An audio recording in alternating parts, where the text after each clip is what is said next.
Have you ever had a particular thing that you weren't too sure on how to feel about? At first glance, you don't seem to care for it, and unfortunately, the more you look into it, the worse it seems to get. But then, just when your expectations are near their lowest, it reveals a brief glimpse of something positive. And though it doesn't completely take away the qualities that you weren't fond of, it does add enough of an improvement to the point where you can kinda start to appreciate it for what it is, so long as it keeps in that direction. Well, now we have the third episode of She-Hulk out, and though I am continuing to reserve full judgment until we have the season in its totality, I am relieved to say I actually found this to be the strongest episode so far. Let's explain why. Up until this point, the show hadn't done a good job of showing us what Jen had gone through, it merely told us. And though telling us what she deals with gives some slight smidgen of perspective, it's an entirely different feeling when you see a character experience the hardships mentioned. And we finally got a chance to see some here. And what do you know? I was able to begin to have some legitimate respect for her character. Now before I elaborate on that further, I'd love to briefly elaborate on a separate point. It's mind-boggling and hysterical to me that there's this whole argument out there as to people having not had respect for her so far simply because she's a woman. I mean, shit, the writers even included in this episode as if they knew in advance that there'd be a wave of immature backlash to the show. Now don't get me wrong, I've heard people make the "why's it gotta be a woman" complaint. And guess what? Those people aren't the sharpest tools in the shed. But you know what else is enormously hard to respect? When someone is making a logical point about the flaws within the structural integrity of the show, and the response to that point ends up being,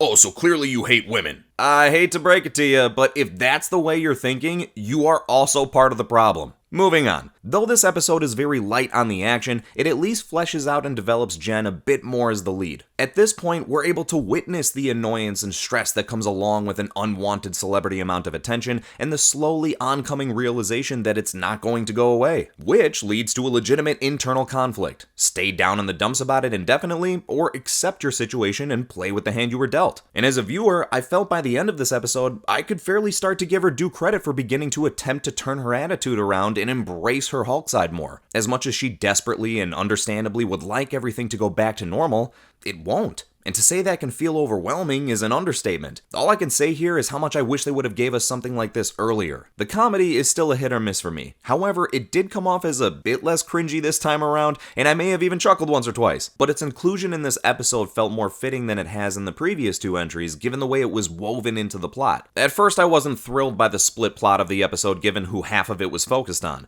Oh, great, it's the it guy again. But what could easily be depicted as a ridiculous and meaningless side story was presented in a mildly humorous enough manner. Sure, it could be argued that it did close to nothing for the overall story, but in a show with this tone, not every single moment needs to be the most game-changing addition. Though it felt awfully clear that this whole part was included simply to allow Megan Thee Stallion to appear in the MCU, which surprisingly didn't go as bad as I worried it might, but it did leave me wondering if it was in her contract that they had to say her name an obnoxious amount of times throughout the episode. And speaking of Miss Stallion, I kept hearing she would be in the post-credit scene and that the scene was going to break the internet. One guy even bragged it was the craziest thing Marvel has ever done and people will go nuts.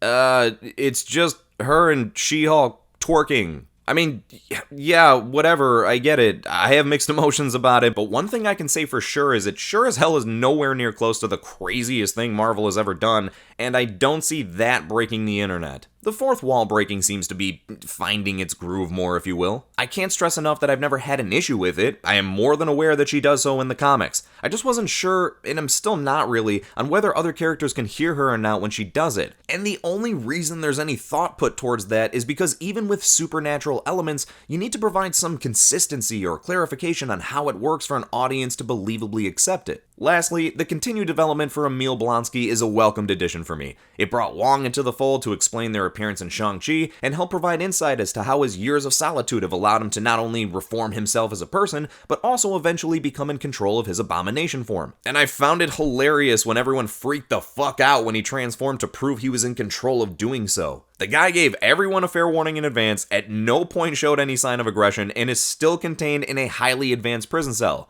What's the mass panic for? With all that being said, the episode was by no means without flaws. The show still seems to have a hard-on towards men it won't be dropping anytime soon, and even with the few positives I'm attempting to respectfully highlight here, they're minimal improvements at best. We're a third of the way into the show now, and I'd find it difficult to argue that it's been a successful opening third. But I guess all in all, this felt like a relatively harmless entry, and at least had a few elements to throw into the productive column. I am very quick to say, though, that even with the slight credit I'm willing to give them here, I am not going to act like everything is good now and we've got a hit show on our hands, but I am more positively curious to see how the next episode turns out.